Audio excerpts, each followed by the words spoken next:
ચૈતર વસાવાના સમર્થનમાં હવે આદિવાસી સમાજ ભેગો થઈ રહ્યો છે। આદિવાસી સમાજ એક થઈને ભલે પાર્ટી અલગ અલગ હોય પણ એક જનસભાનું આયોજન કરવામાં આવ્યું છે જે ડેડિયાપાડાની અંદર છે। અને આજે વર્ષા વસાવા સાથે મેં પોતે વાત કરી। વર્ષા વસાવા શું કહી રહ્યા છે, 27માં તેઓ ચૂંટણી લડશે કે નહીં લડે, અને ચૈતર વસાવાનું શું, ચૈતર વસાવા ભારતીય જનતા પાર્ટીમાં જશે નહીં જાય, આ બધી વાતને લઈને વર્ષા વસાવાએ ખુલાસા કર્યા છે। તેમને એ ભાગ પણ તમને બતાડીશું, તેના ઉપર પણ ચર્ચા કરીશું અને સાથે સાથે વાત કરીશું ખેડૂત આંદોલનની, કારણ કે હવે 22 ગામના ખેડૂતોનું સમર્થન જે છે એ જેતપરના ખેડૂત આંદોલનને મળી ગયું। આજે ભારતીય જનતા પાર્ટીના નેતા સમજાવવા ગયા તો ખેડૂતો સાથે જ ત્યાં ખેડૂતોનો જે મિજાજ છે તે તેમને ખબર પડી ગઈ અને ખેડૂતો કોઈ પણ રીતે હવે માનવા માટે તૈયાર નથી, ના કોમ્પ્રોમાઇઝ કરવા માટે તૈયાર છે, કારણ કે વાત તેમના ભવિષ્યની આવી જાય છે। તેની પણ ચર્ચા કરીશું અને ચર્ચા કરીશું ભ્રષ્ટાચારની એ પોલની કે જેણે પહેલા જ વરસાદમાં સુરત, નવસારી જેવા જે શહેરો છે તેની અંદર ખાડા કરી દીધા। ઘણી બધી જગ્યાએ ભૂવા આપણને દેખાયા અને ઘણી બધી જગ્યાએ રોડ સંપૂર્ણ રીતે તૂટી ગયા હતા અને ગાડીઓ ત્યાં રોડ ઉપર ખૂચી ગઈ હતી। નમસ્કાર, હું છું ગોપી ઘાંગર અને આપ જોઈ રહ્યા છો નિર્ભય ન્યૂઝ। માત્ર 50,000 ભરી અને ડ્રોન વસાવો, ડ્રોન વ્યવસાયની અંદર કમાવો 7 થી 8 લાખ રૂપિયા પ્રતિ વર્ષ। ગુજરાતના ખેડૂતોની પહેલી પસંદ, તો આજે જ સંપર્ક કરો। ચૈતર વસાવા અને તેમના પત્ની શાકુંતલા વસાવા આ બંનેને 7 વર્ષની સજા સંભળાવવામાં આવી। કોર્ટ દ્વારા આ સજા સંભળાવવામાં આવી, જેની અંદર મામલો વન વિભાગના કર્મચારી ઉપર ફાયરિંગ કરવાનો હતો। હાલાકી આ આખા મામલામાં ઘણા બધા કાનૂની તौर પર સવાલ ઊભા થઈ રહ્યા છે। તે કાનૂની સવાલોમાં ન જઈએ તો પણ હવે ચૈતર વસાવાને 7 વર્ષની સજા થઈ ગઈ છે। તેમના પત્ની સાથે તેઓ જેલની અંદર છે।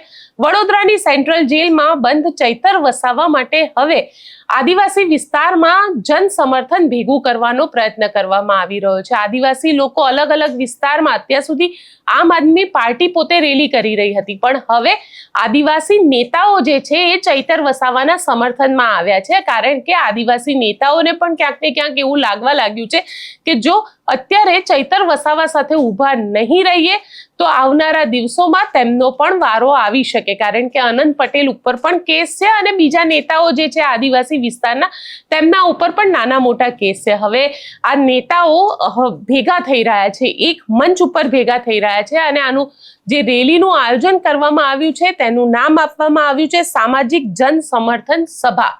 આ સભાની અંદર એક તરફ અનંત પટેલ આવવાના છે, બીજી તરફ ગોપાલ ઇટાલિયા જોવા મળશે જે આમ આદમી પાર્ટીના ધારાસભ્ય છે, અનંત પટેલ કોંગ્રેસના ધારાસભ્ય છે, સાથે સાથે ભારતીય ટ્રાઇબલ પાર્ટી જે બાપ એટલે અત્યાર સુધી છોટુભાઈની ભારતીય ટ્રાઇબલ પાર્ટી હતી, હવે તેમના જે દીકરા છે દિલીપ વસાવા, તેમની પાર્ટી છે બાપ એટલે કે ભારતીય આદિવાસી પાર્ટી। તેમના રાજકુમાર રોજ જે સાંસદ છે તેઓ પણ હવે ત્યાં આગળ આવવાના છે અને આ એક મોટી જનસભાનું આયોજન ડેડિયાપાડાના ગ્રાઉન્ડમાં કરવામાં આવ્યું છે અને આ ગ્રાઉન્ડની અંદર મોટી સંખ્યામાં જ્યારે બધા જ નેતાઓ ભેગા થશે ત્યારે ત્યાં કોઈ પક્ષની વાત નહીં હોય, ત્યારે વાત થશે આદિવાસી વિકાસની, આદિવાસી અધિકારની, જળ, જંગલ અને જમીન પર તેમના અધિકારની વાત કરવામાં આવશે। આ આખા મામલે, કારણ કે જે રીતે આ આખી વાત હવે સામે આવી રહી છે, ઘણા બધા એવા સોશિયલ મીડિયા ઉપર વિડીયો પણ સામે આવી રહ્યા છે જેની અંદર એવું કહેવાય પણ રહ્યું છે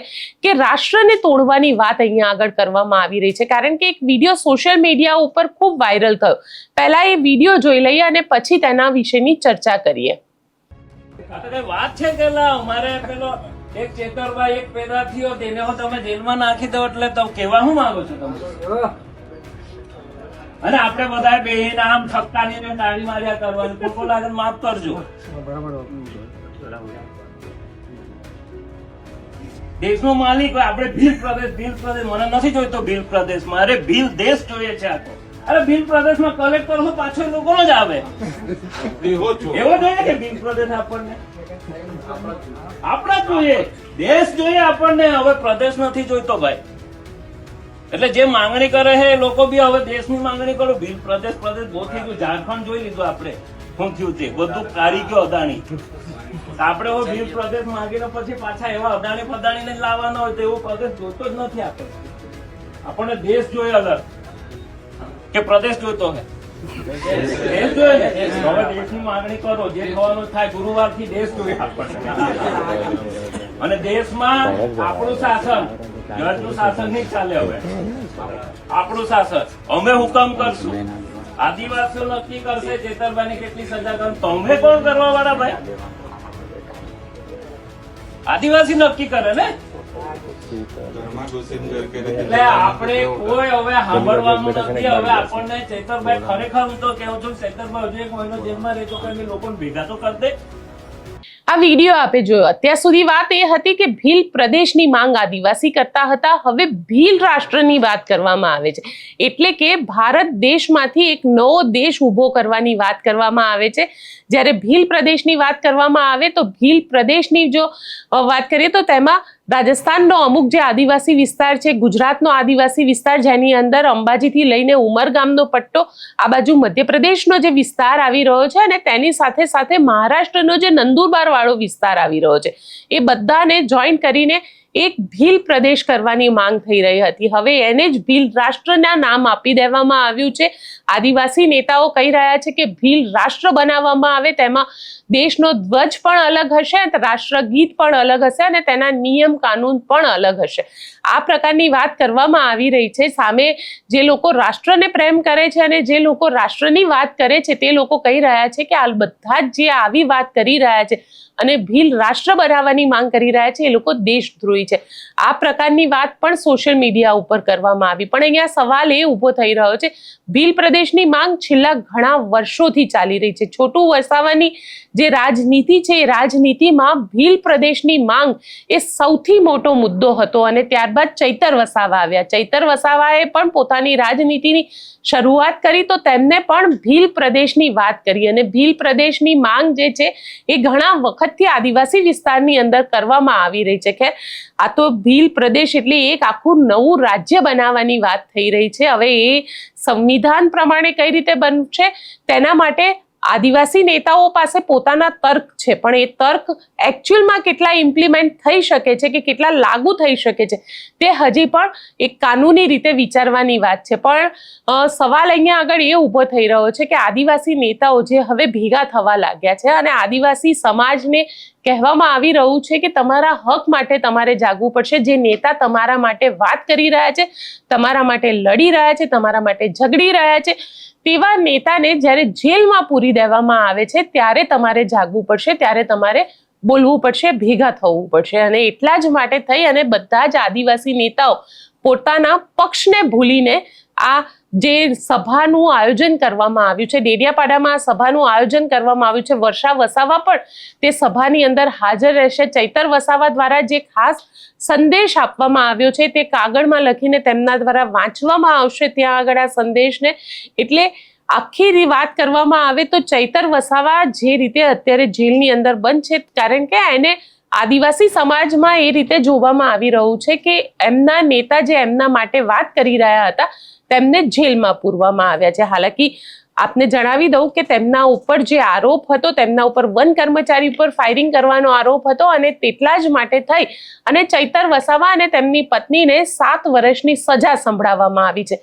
પણ આ બધાની વચ્ચે જે બાળક 18 દિવસનું છે અને તેને જેલની અંદર મોકલવામાં આવ્યું તેની માતાની સાથે, તેને લઈને પણ એક સંવેદના જાગીર છે અને આ સંવેદનાને લઈને જે આદિવાસી સમાજના લોકો છે તે સમાજના લોકો પણ હવે બોલી રહ્યા છે.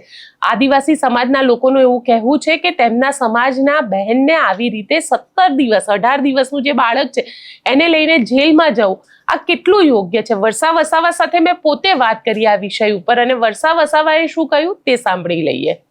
નમસ્કાર, હું છું ગોપી ગાંગર અને આપ જોઈ રહ્યા છો નિર્ભય ન્યૂઝ. મારી સાથે અત્યારે સ્ક્રીન પર તમને વર્ષા વસાવા દેખાઈ રહ્યા છે. ચૈતર વસાવાના પત્ની છે અને 2 તારીખે ડેડિયાપાડામાં આદિવાસી પોતાની તાકાત બતાવવાના છે ચૈતર વસાવાની ધરપકડની વિરુદ્ધમાં.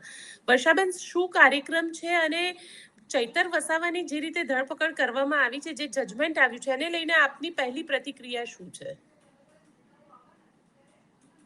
નમસ્કાર.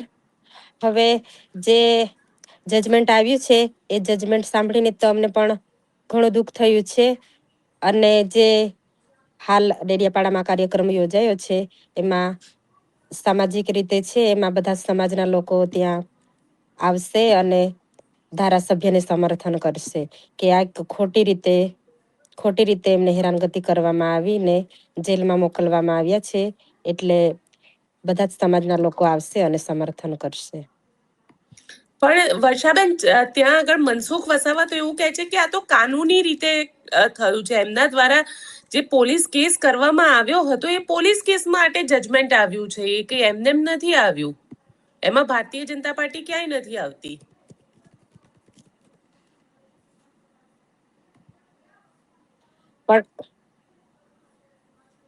પણ હવે સરકાર એ લોકોની છે. અને જે હાલમાં તાજેતરમાં તાલુકા જિલ્લા પંચાયતની ચૂંટણી આવી એનું રિઝલ્ટ જોઈને આ ભાજપના લોકોને આ પચતું નથી, એટલે આ એક ષડયંત્ર ઉભું કરીને જ આ કાવતરું રચ્યું છે. પણ જે રીતે ત્યાં આગળ એમના વિરુદ્ધમાં, કારણ કે હજી સુધી એમને હવે ચૂંટણી ધારાસભ્ય તરીકે રહેશે નહીં, એને લઈને આપનું શું કહેવું છે?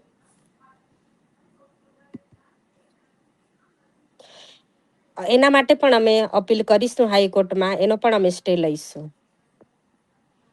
અને માની લો કે સ્ટે ન મળ્યો તો પછી 27ની ચૂંટણી તમે પોતે લડશો?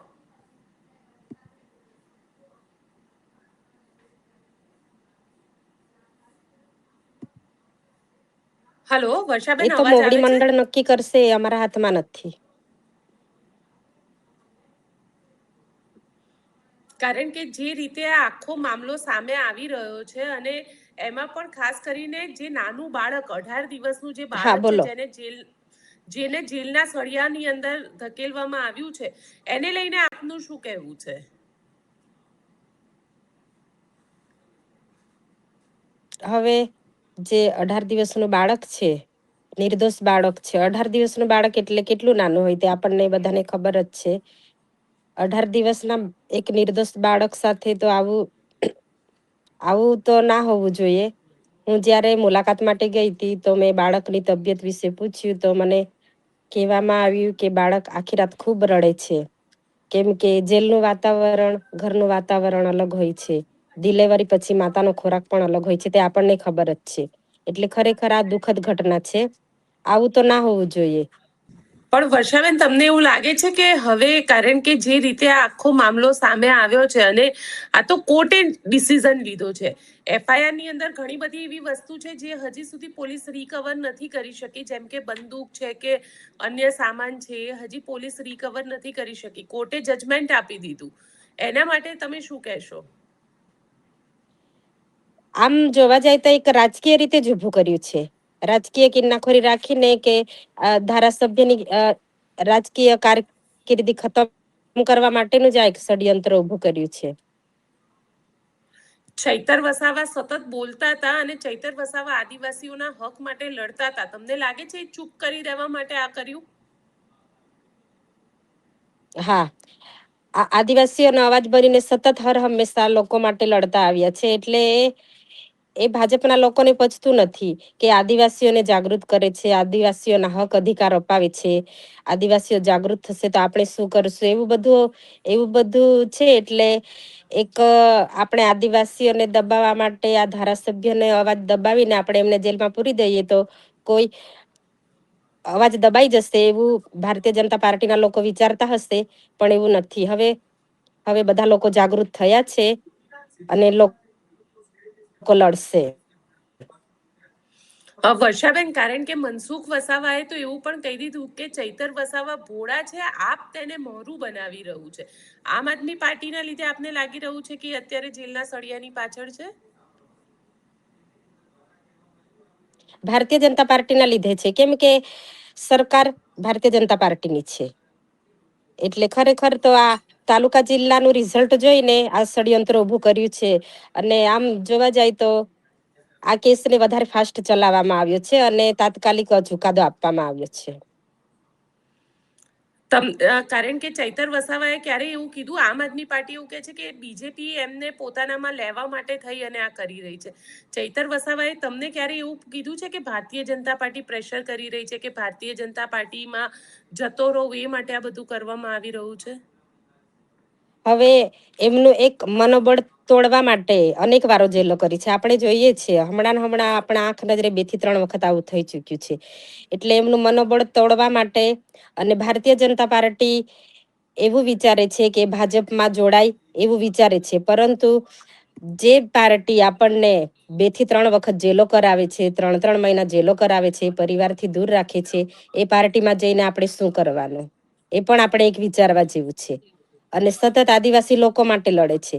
ભારતીય જનતા પાર્ટીમાં પણ ઘણા મોટા નેતાઓ આદિવાસીના છે. કોઈ દિવસ આદિવાસી માટે બોલે છે? એ પણ જોવાનું રહી છે. આ એક ધારાસભ્ય છે જે સતત પરિવારની ચિંતા કર્યા વગર, બાળકોની ચિંતા કર્યા વગર હર હંમેશા લોકો માટે લડે છે. એ આપણે જોઈએ છે. એક સરકારી નોકરી છોડીને રાજનીતિમાં આવ્યા છે. તમે અહીંયા વર્ષા વસાવાને સાંભળ્યા. વર્ષા વસાવા તો સ્પષ્ટ કહી રહ્યા છે કે 27ની ચૂંટણી માટે હજી સુધી કોઈ ડિસિઝન લેવાયું નથી. પાર્ટી નક્કી કરશે કે ત્યાં આગળ ચૂંટણી કોણ લડશે. પણ અત્યારની સ્થિતિમાં જો જોવા જઈએ તો ચૈતર વસાવા ઉપર 7 વર્ષની સજા છે. એટલે ચૈતર વસાવા ફરીથી 2027ની ચૂંટણી નહીં લડી શકે. તેઓ ધારાસભ્ય પદ ઉપર પણ રહે છે કે નહીં તે પણ એક સવાલ છે, કારણ કે હજી વિધાનસભાના અધ્યક્ષે તેમને ધારાસભ્યમાંથી જે રીતે સસ્પેન્ડ કરવામાં, તેમનું ધારાસભ્ય પદ રદ કરવામાં આવે તે રદ પેપર ઉપર હજી સુધી સહી નથી કરી. હાલાકી હાઈકોર્ટની અંદર આ આખો મામલો જ અત્યારે જશે અને હાઈકોર્ટની અંદર આ લડાઈ થશે. સજા ઉપર સ્ટે માટે થઈ અને હાઈકોર્ટની અંદર કેસ ફાઇલ કરવામાં આવશે. આ આખી કાનૂની પ્રોસેસ છે જે ચૈતર વસાવાએ અત્યારે તો આને ફોલો કરવી પડશે. પણ સવાલ અહીંયા આગળ એ થઈ રહ્યો છે કે રાજનીતિ થશે અને રાજનીતિમાં પણ ખાસ કરીને જો વાત કરવામાં આવે તો ભારતીય જનતા પાર્ટી અને એમાં પણ મનસુખ વસાવા તો સતત આરોપ લગાવી રહ્યા છે કે આ બધું જ જે થઈ રહ્યું છે તે ભારતીય જનતા પાર્ટીના લીધે નહીં પરંતુ આમ આદમી પાર્ટીના લીધે થઈ રહ્યું છે. કારણ કે આમ આદમી પાર્ટીએ તેમના નેતા અને ચૈતર વસાવા માટે થઈ અને કોઈ સારા વકીલને ત્યાં આગળ ન રાખ્યા. સારા વકીલ ન રાખવાના કારણે આ બધું જ થઈ રહ્યું છે અને સારી જે આર્ગ્યુમેન્ટ્સ થવી જોઈતી હતી કોર્ટની અંદર તે પણ ન થઈ. એટલે હવે જોઈએ કે કોર્ટની અંદર, હાઈકોર્ટમાં આમ આદમી પાર્ટી શું કરે છે. કારણ કે ત્યાં આગળ જો સજા ઉપર સ્ટે મળશે તો ચૈતર વસાવાનું જે ધારાસભ્ય પદ છે તે બરકરાર રહેશે. જો સજા ઉપર સ્ટે નહીં મળે તો તેમનું ધારાસભ્ય પદ જે છે તે રદ થઈ જશે અને ચૈતર વસાવા 2027ની ચૂંટણી પણ નહીં લડી શકે. એટલે તેમની જગ્યાએ એવું માનવામાં આવી રહ્યું છે કે વર્ષા વસાવા હવે ચૂંટણીના મેદાનમાં આવશે. હવે વાત કરી લઈએ ખેડૂતોના આંદોલનની, કારણ કે ખેડૂતોને હવે 22 ગામના ખેડૂતોનું સમર્થન મળી ગયું છે. આ જેતપરના જે ખેડૂતો છેલ્લા લગભગ 13 દિવસથી ઉપવાસ આંદોલન કરી રહ્યા છે. પહેલાનું આંદોલન તો ચાલી રહ્યું છે પણ 13 દિવસથી તેમના ઉપવાસ ચાલી રહ્યા છે. ત્યાં આગળ ઘણા બધા લોકો એવા છે કે જે ઉપવાસ પર બેઠેલા છે. તેમની તબિયત બગડી તો તેમને દવાખાનામાં દાખલ કરવામાં આવ્યા, પણ આંદોલન પૂરું કરવાનું તેઓ નામ નથી લઈ રહ્યા. તેમનું કહેવું છે કે સરકાર ભલે અમને વાતચીત માટે બોલાવે પણ જ્યાં સુધી અમને કન્ફર્મ એવું નહીં કહે કે સરકાર અમને લેટર હેડ ઉપર લખીને નહીં આપે ત્યાં સુધી અમે સરકારની કોઈ વાત પર આવવાના નથી. એટલે જેતપરના જે મોરબીના જેતપરની અંદર જે રીતે છેલ્લા 13 દિવસથી આ આંદોલન ચાલી રહ્યું છે તેમાં હવે હળવદ તાલુકાના 22 ગામોના જે સરપંચ અને ખેડૂત આગેવાનો છે તેમના દ્વારા આંદોલનને સમર્થન આપવામાં આવ્યું. એટલું જ નહીં પરંતુ જે માર્કેટિંગ યાર્ડ છે, માર્કેટિંગ યાર્ડ દ્વારા પણ સમર્થન આપવામાં આવ્યું છે. આજે માર્કેટિંગ યાર્ડના લોકો જે છે તેઓ ત્યાં પહોંચ્યા હતા, તેમને સમર્થન આપ્યું હતું. ખેડૂતો દ્વારા જે કહેવાય કે ઉગ્ર રજૂઆત કરવામાં આવી હતી અને ઉગ્ર રજૂઆત કરતા જે ત્યાં આગળ ભારતીય જનતા પાર્ટીના નેતા પહોંચ્યા હતા, એ ભારતીય જનતા પાર્ટીના નેતાની હાલત પણ ખેડૂતોએ ખરાબ કરી દીધી. કારણ કે ખેડૂતોની એક જ વાત છે કે તેમને વીજ થાંભલા પોતાના ખેતરમાં નથી જોઈતા. મામલતદાર કચેરી ખાતે રજૂઆત કરવા માટે ખેડૂતો પહોંચ્યા હતા અને ખેડૂતોને સમજાવવા માટે મોરબી જિલ્લા પંચાયતના મહામંત્રી જે છે તપન દવે હળવદ માર્કેટિંગ યાર્ડના ચેરમેન રજની સંઘાણી અને જિલ્લા પંચાયતના ચેરમેન ધર્મેન્દ્ર એરવડિયા સહિતના નેતાઓ ત્યાં આગળ પહોંચ્યા હતા. આ આગેવાનોએ સરકાર ખેડૂતની સાથે છે અને તેવું આશ્વાસન આપવાનો પ્રયત્ન કર્યો હતો, પરંતુ આક્રોશિત ખેડૂતો દ્વારા તેમની વાત સાંભળવામાં ન આવી. જે દ્રશ્ય સામે આવ્યા તે દ્રશ્ય પણ જોઈ લઈએ. અને ગુજરાતની સરકાર ખેડૂતોની હાઈલાઇટ છે કીધું તું ભગવાન બાકી બધું ખબર કીધું તું કઈ આવે આ તો કેમને ખેડૂએ પ્રાંત સાહેબે ખેડૂ અહીંયા બધા ઓફિસ તમારા માટે જ ભગવાન આવ્યા તો કેમ પાછા વઈ ગયા ભાઈને નહીં તમને બોલાવા આવ્યા તમ કો અમે નથી આવ્યા ખેડૂ અહીંયા બેઠા ગયા બરાબર મળવા ભગવાન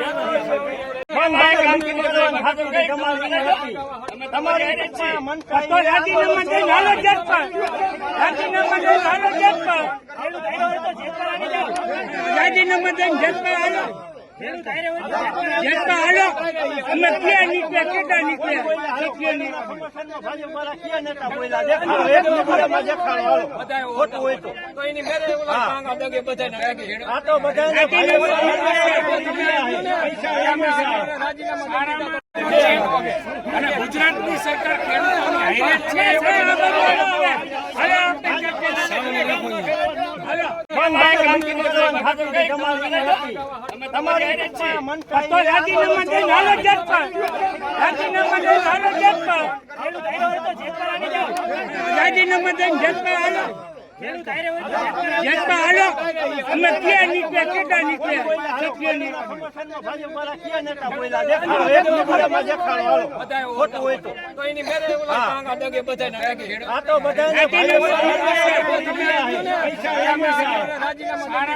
એક તરફ ખેડૂતોનું આંદોલન ચાલી રહ્યું છે તો બીજી તરફ ખેડૂતો પાસે પોલીસના જોરે 7/12ના ઉતારા મંગાવવામાં આવી રહ્યા છે. એટલું જ નહીં, તેમના ખેતરની અંદર કંપનીના લોકો આવીને થાંભલા નાખવાનું કામ પણ કરી રહ્યા છે. તેના કારણે ખેડૂતોમાં જબરદસ્ત આક્રોશ અત્યારે જોવા મળી રહ્યો છે. ખેડૂતોના આક્રોશની સામે હવે વ્યાપારી આલમ જે છે તે પણ સમર્થનમાં આવ્યું છે. હળવદ માર્કેટિંગ યાર્ડ ખાતેના વેપારીઓએ એક બાદ એક મીટિંગ કરી અને પોતાનું સમર્થન જેતપરના ખેડૂતોને આપ્યું છે અને જેતપરના ખેડૂતોને સમર્થન આપતા તેના જે મંચ છે તે મંચ સુધી પણ તેઓ પહોંચ્યા અને ત્યાં આગળ જઈને જાહેરમાં સમર્થન તેમના દ્વારા આપવામાં આવ્યું છે. એ વેપારીઓ દ્વારા શું કહેવામાં આવ્યું તે પણ સાંભળી લઈએ. જય જવાન જય કિસાન. આજ રોજ અત્યારે હળવદ માર્કેટ યાર્ડમાં અત્યારે એક ખેડૂતોની અને વેપારીઓની એક મિટિંગનું આયોજન કરેલ હતું. આ મિટિંગમાં અત્યારે એક સર્વોપરી જે નિર્ણય કરવામાં આવેલ છે કે હળવદ તાલુકાના જે વેપારીઓ છે તે વેપારીઓ દ્વારા સમર્થન આપવામાં આવે છે અને માર્કેટ યાર્ડે પણ જેતપરનું જે અત્યારે આંદોલન ચાલી રહ્યું છે, ખેડૂત આંદોલન, એને પણ સંપૂર્ણ સમર્થન કરવામાં આવેલ છે. આ સમર્થનને એક રણનીતિ બનાવવામાં આવેલ છે કે રણનીતિ એવી હશે કે કાલે હળવદ માર્કેટ યાર્ડ બંધ રહેશે અને સાંજે 4 વાગે રેલી સ્વરૂપે અહીંયાથી જે હળવદ તાલુકાના ગામથી જે બધા ખેડૂતો પોતાના બાઇક, ગાડી કે ટ્રેક્ટર લઈને રેલી સ્વરૂપે જેતપર ગામે મુકામે રેલી પહોંચવાની છે. ખાલી હળવદ માર્કેટિંગ યાર્ડ કે બજાર પણ બંધ રહેશે? ના, હળવદ માર્કેટ યાર્ડ જ કાલે બંધ રહેશે ખેડૂતને, અને જરૂર પડશે તો પછી આગામી દિવસોમાં જે આનો કોઈ નિર્ણય નહીં આવે તો પછી હળવદના વેપારીઓ પણ બંધનું એલાન કરશે. અમારો આભાર જ માની અમે તમને એ જાણ કરવા માટે આવ્યા કે જ્યાં લગી જેતપરમાં પારણા ન થાય ત્યાં લગી આપણે યાર્ડ બંધ રાખવાનું થાય. બધા એના માટે અમે તમને કહી કે એના માટે વેપારી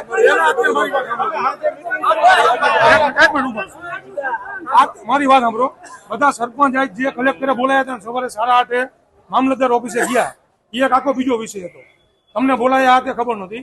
3-4 દિવસથી છેલ્લે મને ફોન આવે મારા મિત્ર જેતપર, અલગ અલગ ગામના સમર્થનમાં નાની મોટી રેલી અહીંયા આવતી હોય, હળવદ તાલુકા સહિત આખી મોટી રેલી આવે, સરકાર સુધી વાત પહોંચે, એના માટે એના ફોન આવતા હતા.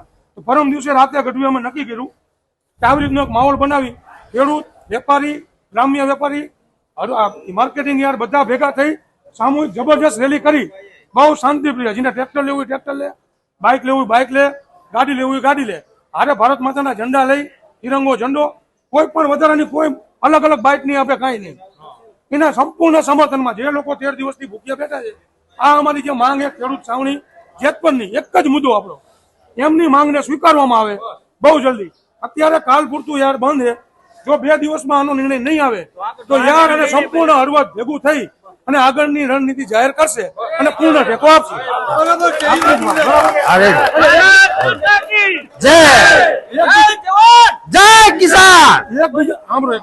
એકબીજા સાથે રહેવાનું, બધા સમાજના અલગ અલગ, એક સમાજનો ખેડૂત નથી નટુ કાકા. એકબીજાને કઈ મંદુક ન થાય, બીજો માણસ આવીને બીજું ચિતરી જાય. કોણ કઈ પાર્ટી નો હોય, કોઈ પાર્ટી અરે કોઈને કઈ લેવા દેવા અત્યારે નથી. આ નિર્ણય નું આવે સમર્થન આપણે આપીએ. તાકાત ખેડૂતને સરકાર સુધી પહોંચે એ આપણે કરવાનું. અને એક કહેવાનું હોય કે જેતપરમાં આપણું હળવદનું પ્રદર્શન હાવ એટલે હાવ મોરું હોય, એના માટે આપણે આ દેખાડવાનું હોય અને હળવદનો અહીંયા પડઘો પડવો જોઈએ. અને જો પાલના ન થાય ને તો યાદ આપણે બંધ કરાવશું. આપણે કાલના સમર્થનને એને ટેકો આપી, પછી એ આપને ટેકો આપે એવી વિનંતી. કાલે 4 વાગે યાર્ડમાં હવોના બાઇક ઝંડા પોતપોતાની રીતે હશે, પણ બને ત્યાં સુધી બધા એટલા તો સદ્ધર આપણે લઈ શકીએ.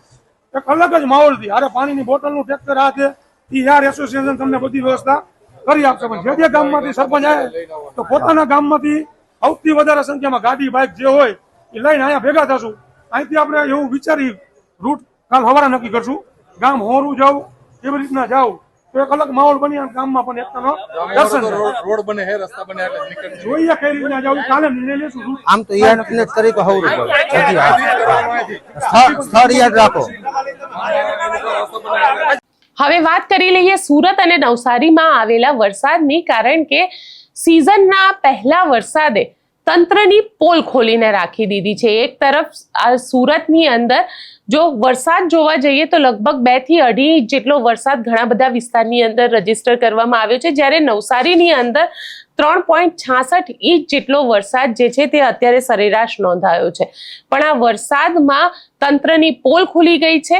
ઘણા બધા રોડ એવા છે કે જ્યાં આગળ મસ્ત મોટા ખાડા પડી ગયા છે, ઘણા બધા રોડ ઉપર ભૂવા દેખાયા છે, પાણી ભરાઈ ગયા છે. પરિસ્થિતિ એ છે કે લોકોએ પાણીમાંથી થઈને નીકળવું પડી રહ્યું છે. ઘણા બધા રોડ ઉપર તો જે વાહન લઈને લોકો જઈ રહ્યા હતા, વરસાદના કારણે, પાણી ભરાવાના કારણે ત્યાં રોડ જ બેસી ગયા છે. સ્થિતિ એ ઉદ્ભવી છે કે લોકોને હાલાકીનો સામનો કરવો પડી રહ્યો છે. પણ આ તો તંત્ર છે, કારણ કે તંત્રને માત્ર ભ્રષ્ટાચારમાં રસ છે. 100 રૂપિયાનું કામ ત્યાં 1000 રૂપિયામાં થાય છે, પરંતુ ક્યાંય પણ એવું નથી જોવા મળતું કે 1000 રૂપિયા આપ્યા બાદ પણ તંત્રનું જે કામ છે તેને લઈને લોકોને એવું લાગે કે ના, ખૂબ સારો રસ્તો બનાવ્યો છે. કે આ વખતે ચોમાસામાં પહેલી વાર એવું થયું કે રસ્તા ઉપર એક પણ ખાડો નથી પડ્યો. આવું ક્યારેય નથી બનતું. એટલે ક્યાંક જે ભ્રષ્ટાચાર થઈ રહ્યા છે તેની પણ પોલ આ વરસાદે ખોલી દીધી છે. અને ચોમાસાને લઈને હવે જો કહેવામાં આવે તો ચોમાસું સક્રિય થઈ ગયું છે. આવનારા 2 દિવસની અંદર સંપૂર્ણ રાજ્યની અંદર વરસાદ હશે. દક્ષિણ ગુજરાતની અંદર હાઈ એલર્ટ આપવામાં આવ્યું છે. એમાં પણ ખાસ કરીને જે દીવ, દમણ, દાદરા નગર હવેલી, નવસારી, સુરત વાળો જે આખો વિસ્તાર છે ત્યાં આગળ હાઈ એલર્ટ આપવામાં આવ્યું છે. સૌરાષ્ટ્રના પણ ઘણા બધા દરિયાકાંઠાના જે વિસ્તાર છે, જેમાં ભાવનગર, અમરેલી, પોરબંદર જેવા જે શહેરો છે ત્યાં આગળ પણ હાઈ એલર્ટ આપવામાં આવ્યું છે. એટલે વરસાદની અસર જે છે તે અત્યારે સૌરાષ્ટ્ર અને દક્ષિણ ગુજરાતમાં જોવા મળી રહી છે. ધીરે ધીરે એવું કહેવાય રહ્યું છે કે આવનારા 2 દિવસની અંદર વરસાદની આ જે અસર છે તે સમગ્ર ગુજરાતની અંદર આપણને સાર્વત્રિક રીતે જોવા મળશે. અને જે ચોમાસાનો વરસાદ જે છે તે હવે ગુજરાત ઉપર આવી ગયો, કારણ કે આ વખતે ચોમાસું ઘણું મોડું છે. ખેડૂતોમાં ચિંતા છે કે ચોમાસું મોડું છે અને ખેડૂતોને વીજળીની સાથે સાથે જે પાણી, સિંચાઈનું પાણી છે તેની પણ ચિંતા છે, કારણ કે સરકાર સિંચાઈનું પાણી આપવાની વાત કરે તો વીજળી નથી મળતી. જો વીજળી મળે તો પછી સિંચાઈનું પાણી નથી મળતું. એટલે ખેડૂતો માટે આ વર્ષ જે છે તે ક્યાંક ને ક્યાંક ચિંતાનો વિષય ચોક્કસથી બનેલું હતું. અને ઉપરથી અલ નીનોની અસર, કારણ કે અલ નીનોના કારણે ગરમીનું જે તાપમાન છે, જો 42 ડિગ્રી ગરમીનું તાપમાન હોય તો તે સામાન્ય રીતે માણસને 45 ડિગ્રીની આજુબાજુ તેનો અનુભવ થાય છે. એટલે 2 થી 3 ડિગ્રી વધારે તેનો અસર આપણને જોવા મળે છે. એટલે અલ નીનોમાં આ વખતે એવું કહેવાય છે કે ચોમાસામાં વરસાદ પણ ઓછો પડશે, પણ એટલું સારું છે કે આપણે ત્યાં ગુજરાતમાં વરસાદની શરૂઆત થઈ ગઈ છે. અને વરસાદની શરૂઆત થવાની સાથે જ સુરત અને નવસારી જેવા જે વિસ્તાર છે ત્યાં આગળ તંત્રની પોલ પણ ખુલી ગઈ છે. આપ શું માનો છો? આપના વિસ્તારમાં પણ આ જ પરિસ્થિતિ થઈ છે વરસાદના કારણે? પહેલા જ વરસાદે રોડ ધોઈ નાખ્યા છે, ખાડા પાડી દીધા છે, ભૂવા પડી ગયા છે? તો અમને કોમેન્ટ બોક્સમાં ચોક્કસથી લખીને જણાવજો અને અમારી ચેનલ નિર્ભય ન્યૂઝને લાઇક, શેર અને સબસ્ક્રાઇબ કરવાનું ભૂલશો નહીં. આભાર.